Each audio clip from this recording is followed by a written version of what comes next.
Wednesday in Foxborough, and Mike Vrabel had a special guest alongside. It was Celtics head coach Joe Mazulla. Vrabel had high praise for the Celtics head man. He said he's always trying to learn about inspiring players to do well. Either one of those guys could have said that. Those guys are both coaches, and they want to make things happen.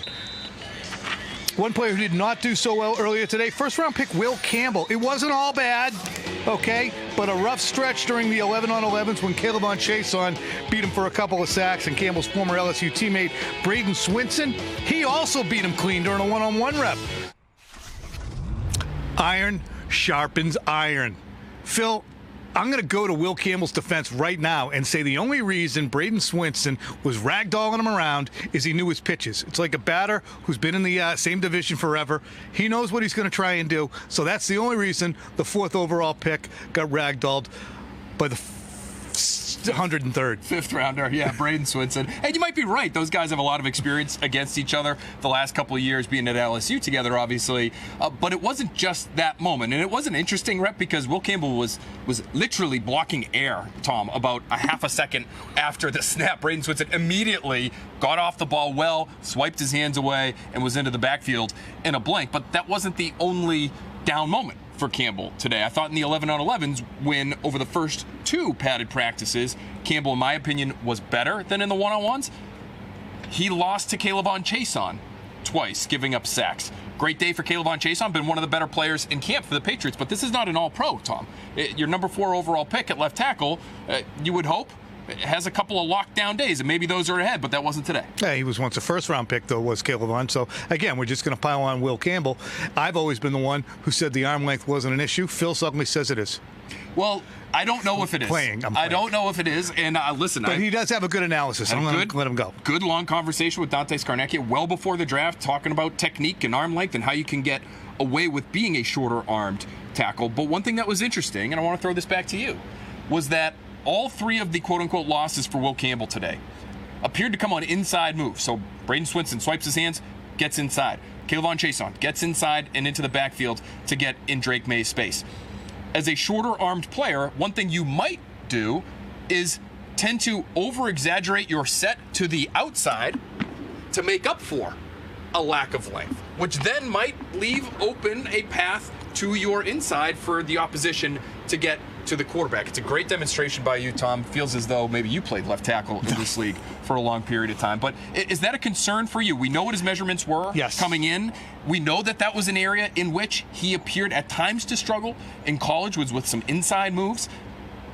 I think this is something that should be able to be coached up, but is it a concern? Yeah, it's worth noting because when you get someone in, regardless if they're the 104th overall pick, there are going to be elements of their game that are not 10s. Everything's not going to be off the charts perfect. We don't even need to coach this guy. There are going to be holes in his swing if it was a baseball player. So if you're seeing early on that, all right, that's something we're going to have to work on. You're setting too heavy outside because you're worried about Keon White or Caleb Chason or whoever, Harold Landry, going around you one-on-one. Stop pounding that foot and starting to shuffle because they're starting to exploit you inside. I just think it's really going to be the maturation. So I know that we have so much time and content to fill, and people are hungry for football and to find out how the 4th overall pick will perform so the 3rd overall pick can kick ass. But it's way too early to start smashing the panic button that he's not going to be able to play left tackle. There's going to be days like that. I guarantee you. Would you give him a C for the week so far? A C plus? I thought yesterday was a strong day for him. He was in our stock up yesterday. Today's stock down. We're sort of riding the roller coaster. So I guess at the end of the day, through 3 days, he is sort of breaking even. So is that a C? Is that a C plus? Probably somewhere in that range. And again, I just want to reiterate, I think you can have success. I know you can have success in this league as a short-armed tackle. Bernard Ryman of the Colts just got a brand spanking new contract, getting paid a lot of money to play on the left side. Sub 33-inch arms. Zach Tom in Green Bay just got a nice new contract. He's going to play tackle just a shade over 33-inch arms. So you can do it. I think Will Campbell's a good enough athlete to make it work. Yeah, and I was casting aspersions on Phil that he doesn't hold for Will Campbell. We both agree he's going to be a good player, but there are going to be limitations he'll need to overcome. One guy who is surprisingly not really having to come up with many overcoming limitation situations. Oh, boy. A lot of coffee for tea. Patriots' other rookie offensive lineman. Looks like he is edging towards a starting job. Garrett Bradbury, the center, was out. And instead of Jared Wilson moving over to play center. The rookie went in at left guard. Ben Brown went to center, and he drew some rave reviews, did Jared Wilson, from teammate Caden Wallace. I mean, Jared's a great athlete, and he plays all three in the middle, so he knows everything. Any questions that I have, since I am a little newer at guard, I really go to him and Garrett. I ask Cole a lot too, but Jared's really, really good. So I love asking him questions. He always has like a different perspective than the vet guys would. You know, it's pretty much every year 3 or 4 Patriots have a teammate say that guy's really bleeping good. It doesn't happen. Jared Wilson has gotten that kind of praise from a guy who was taken last year in Caden Wallace, is playing along the offensive line, went to Penn State, was ticketed to be a left tackle, so he knows of what he speaks. We talked about Wilson yesterday. We have to talk about him again today because Cole Strange got bumped down to second team so that Wilson could play left guard. Yeah, and to me, this is interesting. Good news, bad news, I guess, on Wilson. When there is an obvious need at center with Garrett Bradbury getting injured yesterday, I would have thought center being, in my opinion, the more valuable position over guard, that you'd grab the guy who's played well this camp, third-round pick out of Georgia, played center for Georgia last year, and you just play him at center. But instead, they played him at left guard, and I find that interesting. So on the one hand, Tom, good news for him. They feel as though he is a capable starting caliber NFL player, it seems. The bad news to me is that I would rather have him playing center because, again, I think that's the more valuable spot. And I wonder if a couple of fumbled snaps earlier in training camp between Wilson and Drake Maye has maybe had them take a second look at his best fit positionally. Here's my theory. With Bradbury out, the Patriots can either put Jared Wilson, who's struggling with those snaps in the third day at camp, in that spot and continue having him move along and figure it out and have him there for most of the day, or they could just stick Ben Brown, who was signed off the street last year and is a pretty capable stopgap, put him there, and instead of putting Cole Strange at center, where he has worked previously, just put the guy who plays center at center. And then let Wilson be left guard because he looks like he's edging forward, and see how Strange does with the twos. So to me, the upshot of all this isn't the Wilson not being able to play out there. It's him coming out on the outside of Cole Strange, which is eye-opening because this donkey right here with the glasses in his hand was talking yesterday about, hey, Cole Strange looks pretty good, Phil.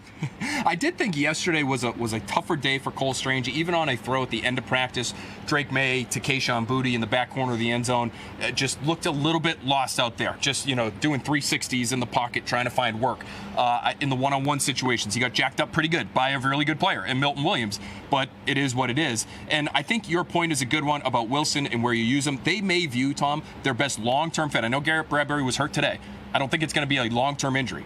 They may feel as though for 2025, long-term, the best duo at center and left guard is Bradbury and Wilson. And then maybe eventually Bradbury moves on after 1 year. He's got a 1-year deal with this team. Then that's when you put the kid in the middle. Yeah, I just don't see Cole Strange ending up on the scrap heap, but we're going to keep our eyes on that as it goes along next week against Commanders.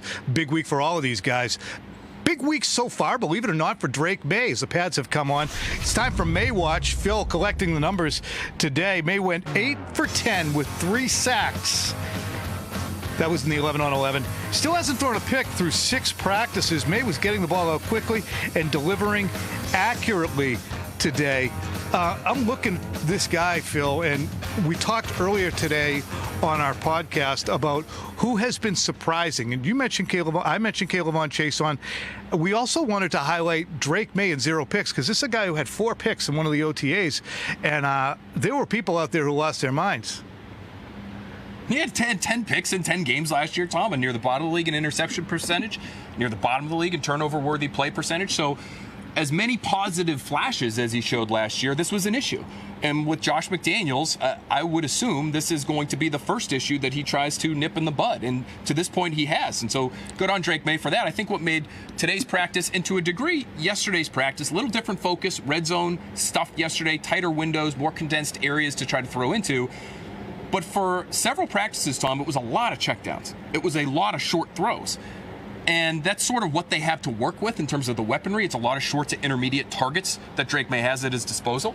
But today we saw him push it down the field, and I thought one of his best throws at camp was a teardrop 45-yard-ish bomb down the right sideline to Kyle Williams, where he was covered, Williams was covered by DJ James when Drake Maye let the ball go, and yet he threw it anyway.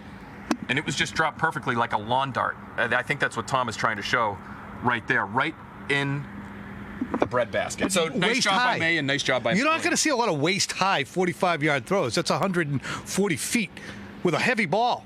So he had a good day today. And it's funny, too, as Phil has pointed out a couple of times, he doesn't play favorites. Everybody gets plenty of looks from Drake Maye. It's not pounding it to the same person, although Steph Diggs had a nice day today. But additionally, he's not checked down Charlie. He's not just taking little screens and going, I don't want to turn it over here. He is putting it in some challenging spots.